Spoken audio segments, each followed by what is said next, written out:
সামনে আমার অবজারভেশন 2026-27 পর্যন্ত একটা অর্থনৈতিক মন্দা চলতে পারে। বলবে কিছু কিছু লোক যে ভবিষ্যৎবাণী করতেছে, আবার এটা ভবিষ্যৎবাণী নয়। আপনি বর্তমান সম্পর্কে খবর রাখেন না বলেই বর্তমানকে আপনার ভবিষ্যৎ মনে হচ্ছে। যদিও বা বর্তমান প্রেক্ষাপটে একজন মুসলিম ভালো থাকতে পারে না।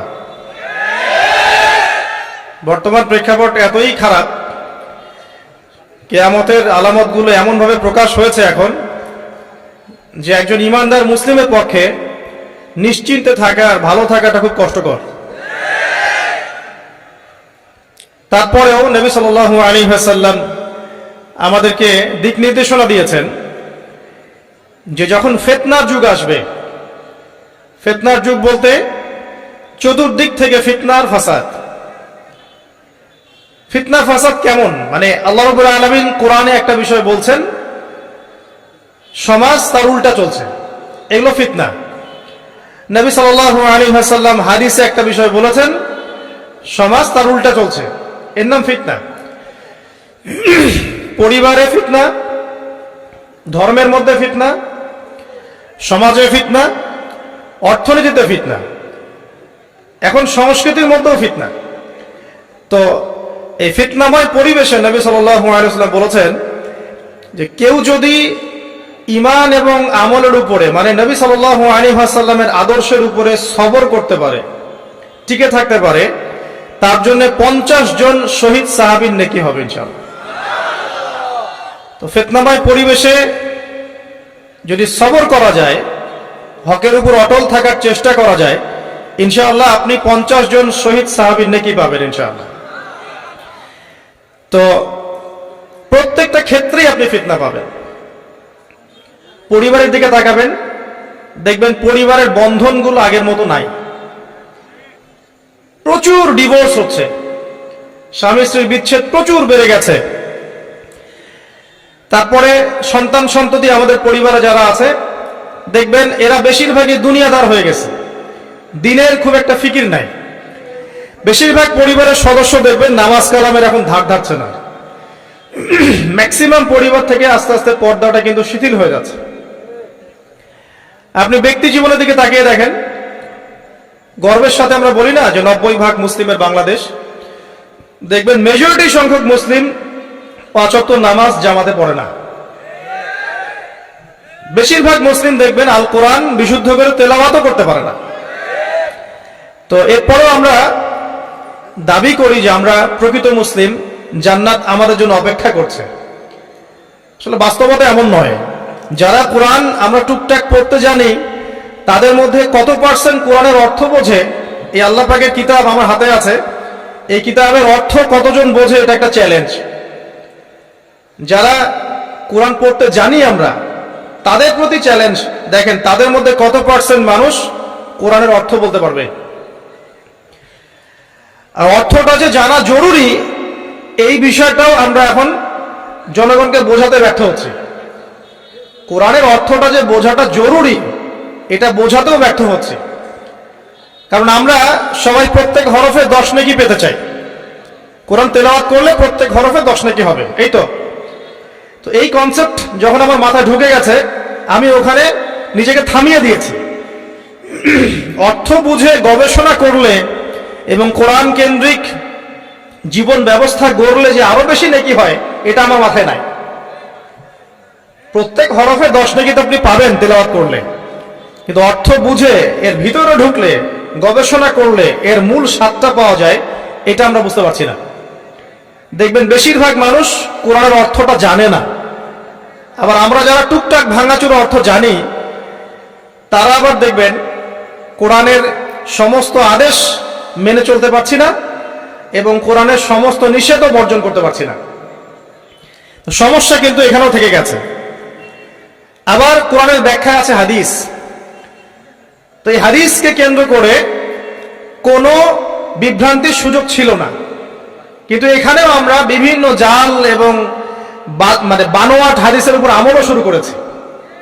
হাদিসের নামে এমন অনেক কিছুই চলছে সমাজে, যেগুলোর সাথে হাদিসের কোনো সম্পর্ক নাই। আমি বলতে চাচ্ছি যে হাদিসের নামে আবার সমাজে এমন অনেক আমল চালু আছে, যেগুলোর সাথে আবার হাদিসের কোনো সম্পর্ক নাই। তো দেখুন, ধর্মের মধ্যে সমস্যা থেকে গেছে। আবার আমরা সবাই মুসলিম, আমাদের সবার ইউনাইটেড থাকার কথা। মুসলিম একটা জাতি, তাদের আল্লাহ একজন, রাসূল একজন, কেবলা এক, তাদের সবার মধ্যে একটা ইউনিটির কথা ছিল। কিন্তু আমরা ধর্মতাত্ত্বিক ভাবে এবং পলিটিক্যালি আমরা বিভিন্ন দলে বিভক্ত এবং আপোষের মধ্যে মিল মহব্বত কম। বাইরে হয়তো আমরা বলি যে আমি একজন ধর্মতাত্ত্বিক দলের সদস্য, সে আরেকটা ধর্মতাত্ত্বিক সংগঠনের সদস্য, সে আরেকটা মানহাজ ফলো করে, সে আরেক জামায়াতের, সে আরেক তরিকার ইত্যাদি। আমরা সবাই এক, যদি আমরা বাইরে এই কথাটা বলি, কিন্তু অন্তর থেকে কিন্তু আমাদের এই বিষয়টা আসছে না।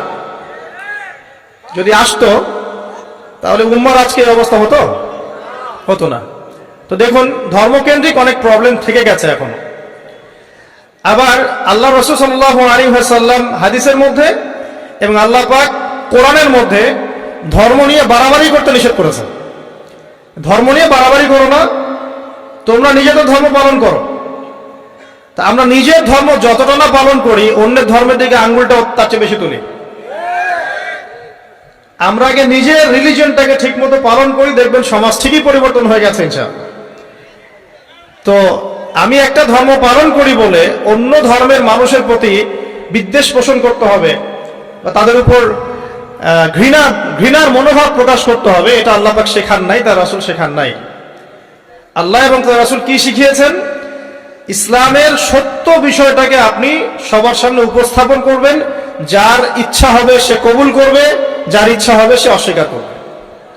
যার যার কবরে শেষে যাবে, যার যার হিসেব শেষে দিবে। চাপিয়ে দেওয়ার সিস্টেমটা ইসলামের মধ্যে নাই। এখন আসেন, পরিবারের আপনাকে ফেতনা কিছু বললাম। অর্থনীতির জীবনে যাবেন, ব্যবসা বাণিজ্যের মধ্যে যান, দেখেন বেশিরভাগ কালোবাজারি করছে, সিন্ডিকেট করছে, মজুদদার মাপে কম দিচ্ছে, জনগণকে ঠকাচ্ছে, করছে না? এগুলো পলিটিক্যাল ফিতনা, এগুলো ইকোনমিক্যাল ফিতনা। তারপর আপনি আরো দেখবেন ইকোনমিক সেক্টরে রিবা ভর্তি, সুদ। রিবা মানে কি? সুদ, রিবা দিয়ে ভর্তি। ঘুষ ছাড়া কাজ হচ্ছে না, ঠিক আছে? অন্যের সম্পদ আত্মসাৎ না করলে আমাদের পেটের ভাত হজম হচ্ছে না। তো এই যে দুর্নীতি বলেন, ঘুষ বলেন, রিবা বা সুদ বলেন, হ্যাঁ, তারপরে কালো বাজারি বলেন, কালো টাকা সাদা করার টেন্ডেন্সি বলেন, পাচার বলেন, সবগুলো অর্থনৈতিক ফিতনা। এগুলো হচ্ছে কি? অর্থনৈতিক ফিতনা। আর বিশ্বের ফিতনা তো পরে, ওটা তো বলার অপেক্ষা রাখে না। মানে বিশ্বের সবচেয়ে বড় ফিতনা ছিল দ্বিতীয় বিশ্বযুদ্ধ। তার আগে একটা হয়েছে প্রথম বিশ্বযুদ্ধ, যেখানে প্রায় কয়েক কোটি মানুষ মারা গেছে, আর সেকেন্ড ওয়ার্ল্ড ওয়ারে আরো বেশি মানুষ মারা গেছে।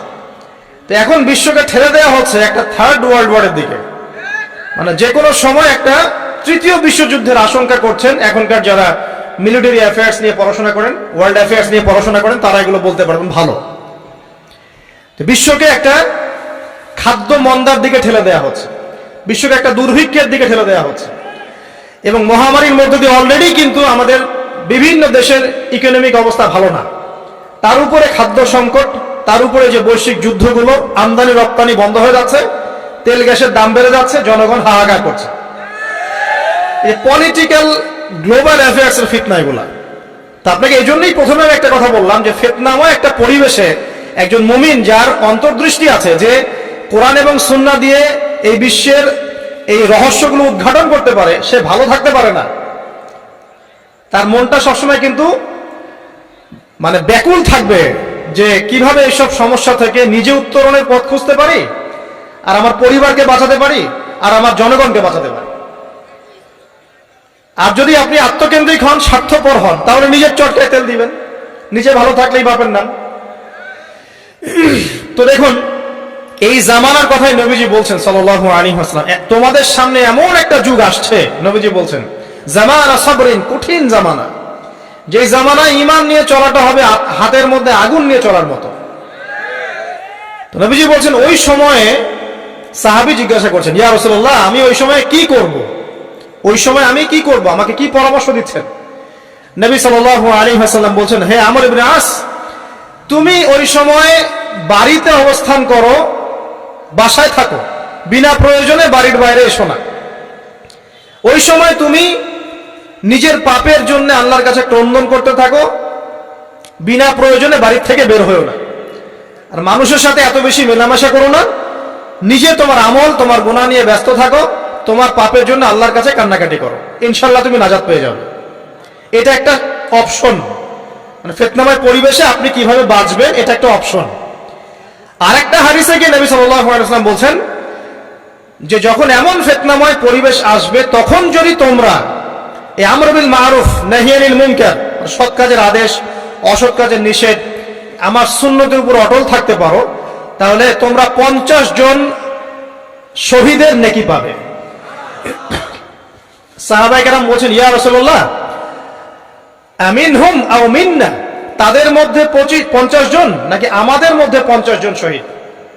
নবী করিম সাল্লাল্লাহু আলাইহি ওয়াসাল্লাম বলছেন, বাল মিনকুম, বরং তোমাদের মধ্যে 50 জন শহীদ। এটা অপশন নাম্বার 2। এক কি বললাম, আপনি নিজেকে নিয়ে ব্যস্ত থাকেন, বাসায় থাকেন, বিনা প্রয়োজনে বাড়ি থেকে বের হবেন না, মানুষের সাথে কম মেলামেশা করেন এবং নিজের পাপের জন্য আল্লাহর কাছে কান্নাকাটি করেন, নিজের আমল নামা নিয়ে ব্যস্ত থাকেন, ইনশাআল্লাহ নাজাত পাবেন। 2 নাম্বার, যদি আপনার কাছে আরো বেশি যোগ্যতা থাকে এবং আপনি আরো বেশি সাহসী হন এবং আপনি উম্মার দেশের জনগণের কল্যাণ কামনা করেন, তাহলে অন্যদেরকেও এই ফিতনাময় পরিবেশে টিকে থাকার ফর্মুলা বলে দেন।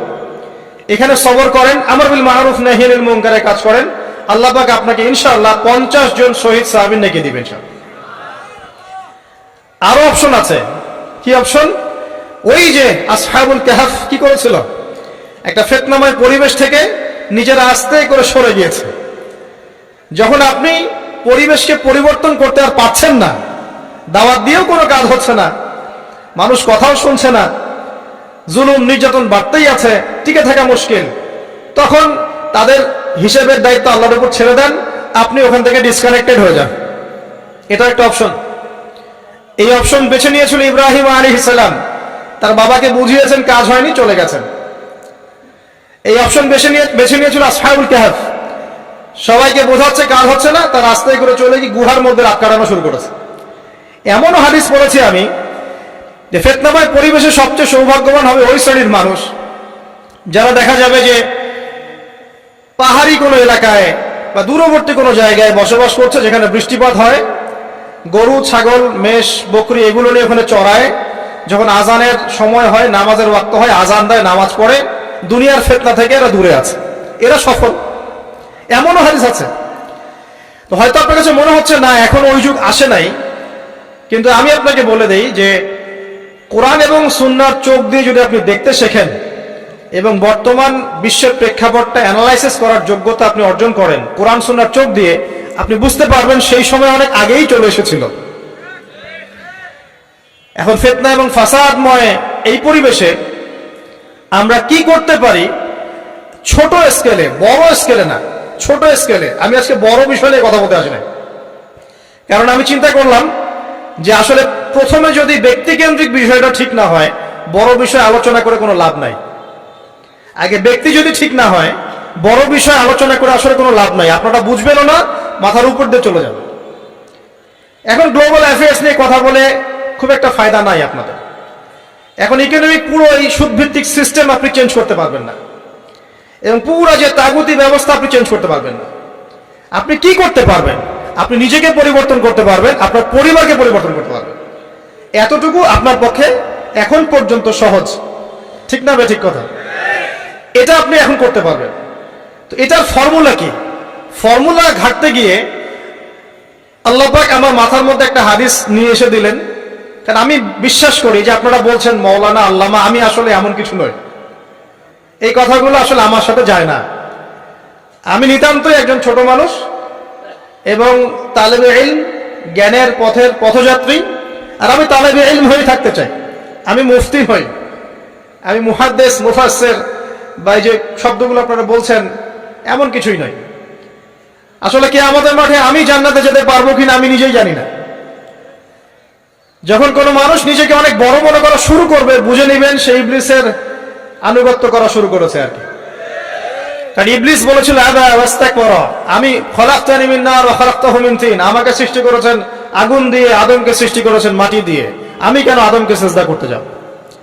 তো এটা ইবলিসের চরিত্র, আবা ওয়াস্তাকবার, সে উদ্ধত হয় এবং অহংকার প্রদর্শন করে। তো আমি মনে করি যে আমি কিছু বলি না, আল্লাহ রাব্বুল আলামিন আমাকে বলার তৌফিক দেন মাত্র, আলহামদুলিল্লাহ। তা আমার মাথায় একটা হাদিস আসছে, সকাল থেকে ঘুরছে। সেটা হচ্ছে, দেখুন, বারা ইবনে আযিব রাদিয়াল্লাহু আনহু থেকে বর্ণিত হাদিসটা আসছে এবং হাদিসটা বিশুদ্ধ। এখান থেকে আমি মূল আলোচনা যাচ্ছি যে একদিন আনসার মানুষদের মধ্যে, আনসার কারা? আমাদের আনসার বাহিনী। আনসার কারা? যারা মুহাজির সাহাবীদেরকে আশ্রয় দিয়েছিল মদিনায়, তাদেরকে কি বলা হয়? আনসার। তাহলে শব্দটা সুন্দর না? তাহলে আমাদের বাহিনীর নামটাও সুন্দর, মাশাআল্লাহ।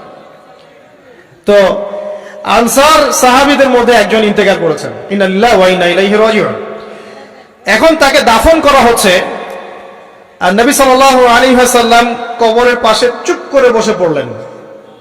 তার বসা দেখা দেখি বাকি সাহাবীরাও তাকে ঘিরে গোল করে বসে পড়লেন। তারা বলছেন, আমরা এমন ভাবে এখানে বসেছিলাম যেন আমাদের মাথার উপরে পাখি এসে বসতে পারে, চুপচাপ, কোনো নড়াচড়া নাই।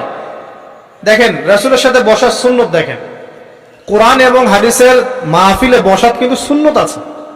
এখানে বসে দুনিয়াবি এত গল্পগুজব করা যাবে না, এই মোবাইল টোবাইল হাবিজাবি নিয়ে এত ব্যস্ত থাকা যাবে না, দিলের কান দিয়ে শুনতে হবে, ঠিক আছে? আদব আছে, না হলে কথা আপনার উপর তাসির করবে না। তারা এমন ভাবে বসেছিলেন যেন মাথার উপরে পাখি বসতে পারে, সুবহানাল্লাহ।